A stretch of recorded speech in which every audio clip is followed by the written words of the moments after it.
E essa confusão de estourar o preço do dólar, numa CMMA, dólar versus real, o que está acontecendo mesmo? Vou tentar explicar. Olá, seja bem-vindo ao canal Desaconselho Político. Se você gosta de assuntos como esse, não esqueça de se inscrever no canal. Em última análise, a taxa de câmbio, ou seja, o valor de uma moeda pela outra de um país, deve resultar da lei da oferta e da procura. Se fosse banana no mercado, por exemplo, seria simples de entender. Sobrou banana, o preço da banana cai. Faltou banana e se manteve a mesma procura pela fruta, seu preço sobe. Como tudo nesse modelo econômico tosco que nos foi imposto, sem nenhuma discussão, muito menos nenhum rigor técnico, numa madrugada de janeiro de 1999, assim que a fraude garantiu a reeleição de Fernando Henrique Cardoso, e a fraude foi justamente na taxa de câmbio, o modelo de câmbio flutuante foi implantado no Brasil. E é baseado nessa lição trivial do liberalismo econômico clássico. Sobrou mercadoria, mantida constante a demanda, o seu preço cai. Faltou mercadoria, sempre com a demanda constante, o preço sobe. No Brasil, faltam dólares presentemente. Essa é a razão ancestral do pico de alta que fez o dólar valer mais de R$6. Como assim? A assimetria de informação é como se chama a primeira distorção no mundo, mas especificamente entre nós, da tal lei do mercado. Nossa grande mídia é um veio de transmissão instantâneo do sistema financeiro cartelizado. Nas editorias é lúcida, é consciente a manipulação de todos os órgãos da grande imprensa da verdade, entre aspas, manipulada pelo baronato do rentismo. Nas redações é um misto de arrogante ignorância com o desejo de agradar os patrões. E assim todo o Brasil sabe que nós desfrutamos de um enorme, bote mais aspas aí, saldo de balança comercial. O que quereria dizer muito mais dólares entrando do que saindo do país. Pois é, só que a conta em dólares do Brasil com o estrangeiro tem muitas outras rubricas além da rubrica comercial, e em quase todas as outras rubricas o nosso país está levando uma grande e pior, crescente surra. O resultado final nos últimos 12 meses é um rombo nas nossas contas com o estrangeiro de 2,23% do PIB. Só para que todos tenham uma ideia do desastre que Lula e o PT estão produzindo no Brasil, no ano passado, no mesmo período, tínhamos um saldo negativo de menos da metade do de hoje, no que se chama transações correntes, que é isso, tudo de dólar que a gente manda para fora e tudo de dólar que entra no país. No câmbio do momento em que lhe falo, R$ 6,20 por dólar, o rombo em dólares nas nossas contas externas é de 43 bilhões e 610 milhões de dólares nos últimos 12 meses. Mesmo da balança comercial, há uma deterioração consistente que pode ser vista pelos números de outubro de 24 versus outubro de 23. O saldo no passado, nesse mês de outubro, foi de 8 bilhões 589 milhões de dólares em 2023, contra 3 bilhões 441 milhões esse ano, um terço praticamente. O nacional consumismo demagógico de Lula explica isso também. Basta a economia subir um tiquinho e as importações explodem. Essa é outra faceta da insustentabilidade do modelo. Ao invés de apostarmos na produção, uma aposta no consumo demagógico de curto prazo. Faltam dólares, não tem erro, o preço do dólar sobe.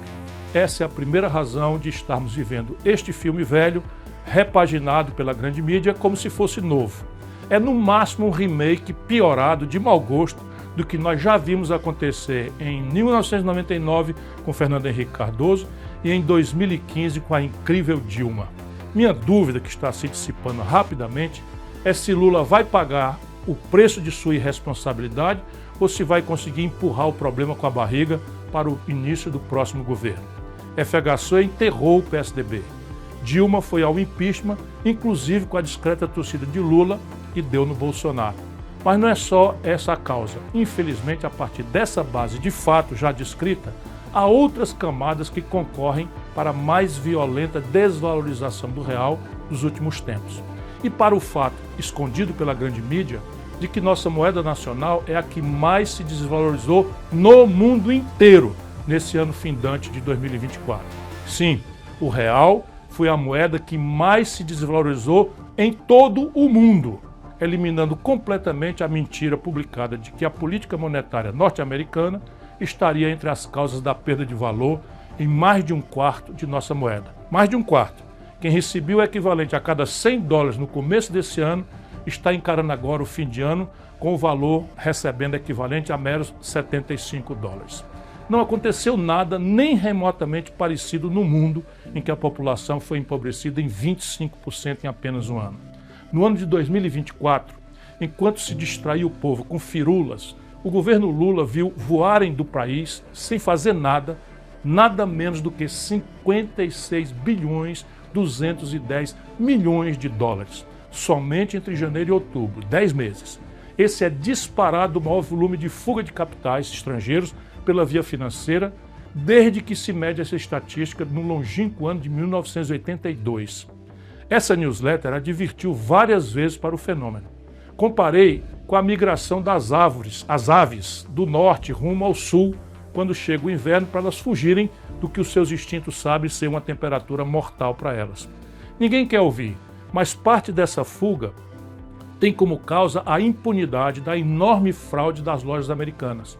Fraude essa que causou enormes prejuízos a muitos aplicadores, inclusive pequenos aplicadores, nos Estados Unidos principalmente. Como é que se explica para o estrangeiro que se promoveu uma fraude superior a 43 bilhões de reais e até hoje ninguém grande foi punido?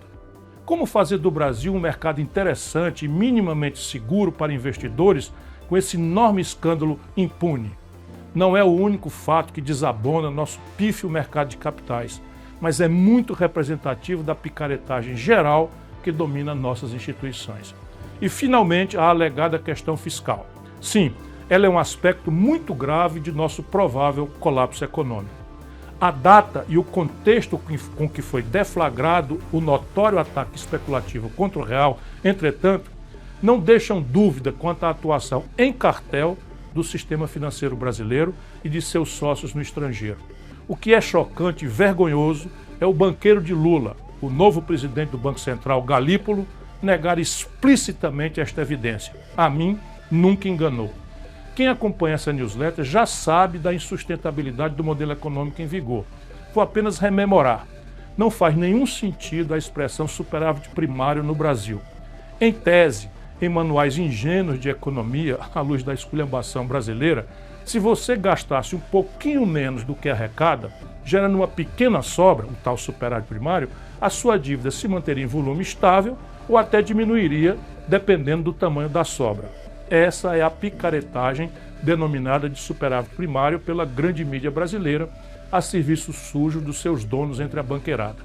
Vamos aos números.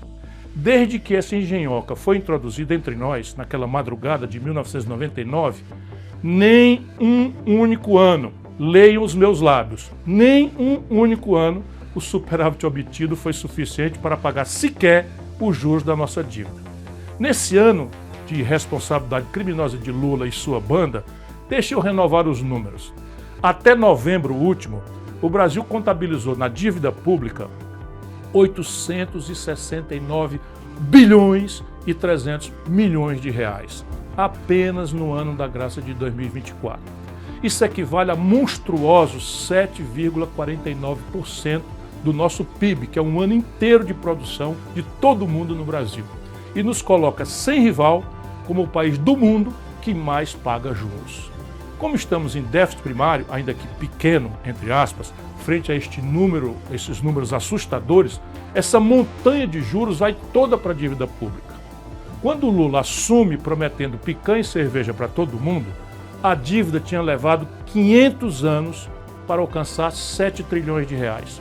Em apenas 2 anos de irresponsabilidade, a dívida já está em 9 trilhões e 300 bilhões de reais. Subiu 2 trilhões de reais em apenas 2 anos. Ora, ninguém precisa ser economista para entender o que acontece com um devedor que aumenta sua dívida tão velozmente. Os agiotas apertam os prazos, encarecem os custos, ou seja, sobem os juros, e colocam o olho na porta de saída, enquanto acabam de esfolar o devedor. Essa é a explicação derradeira para a oportunidade do ataque especulativo que estamos todos vendo, menos os reacionários Lula e o seu novo banqueiro Galípolo. No curto prazo, comprar dólar é a tal porta de saída. Ora, uma das pernas do tal tripé macroeconômico com a qual o Lula se comprometeu, traindo o Brasil e sua história, é o tal câmbio flutuante. Para que ele existe? Para que as contas externas do país se ajustem selvagemmente como a crueldade do tal mercado advoga. País nenhum do mundo sério faz isso. Por quê? Voltaremos ao assunto. O preço do dólar mexe com praticamente todos os preços da economia, diz da competitividade sistêmica nas relações de comércio exterior, enfim, deixar flutuar ao sabor de ataques especulativos não é coisa séria a não ser aqui. O que estamos vendo acontecer? O pior dos mundos. Lula queimou esta semana mais de 30 bilhões de dólares públicos, entregando aos especuladores que, diz o seu banqueiro, não estão especulando. Se não é um ataque especulativo, por que queimar 186 bilhões de reais do dinheiro público, fazendo fácil a vida de criminosos que estão atacando a nossa moeda e, portanto, a economia popular? Se não for um ataque especulativo, óbvio, o câmbio flutuante resolve o problema achando sozinho o novo ponto de equilíbrio. Tudo papo furado, tudo picaretagem.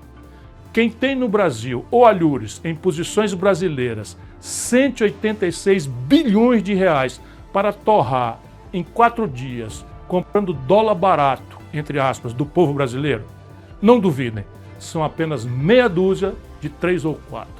Afora pouquíssimos magnatas estrangeiros que estão trocando sua posição de comprados para vendidos no Brasil, houvesse governo, Ministério Público e Judiciário, seria muito fácil identificar para quem o Banco Central resolveu vender em perfeito acordo e coordenação aqueles que miravam a porta de saída do devedor, irresponsável e demagogicamente. Em tempo, com os 3 pontos adicionais de juros, nossa conta anual ultrapassará a casa de 1 trilhão de reais só de juros por ano. O arroxo petista no salário mínimo, nos proventos dos aposentados e no auxílio a idosos doentes e crianças autistas vai fazer muita falta aos mais pobres e sofridos dos brasileiros. Mas será uma ninharia frente a esse trilhão. Cerca de 250 bilhões de reais em 6 anos, o que dá 41 bilhões para encarar 1 trilhão por ano. Estes irresponsáveis quebraram o Brasil. Essa confusão toda tem a ver com a oferta e a procura de dólares. No Brasil, faltam dólares. E quando isso acontece, o preço sobe. É como o exemplo que o Ciro usou em sua fala, fazendo uma analogia a um supermercado. Se a banana acaba nas gôndolas antes de estragar e a procura continua, o preço da banana vai lá em cima.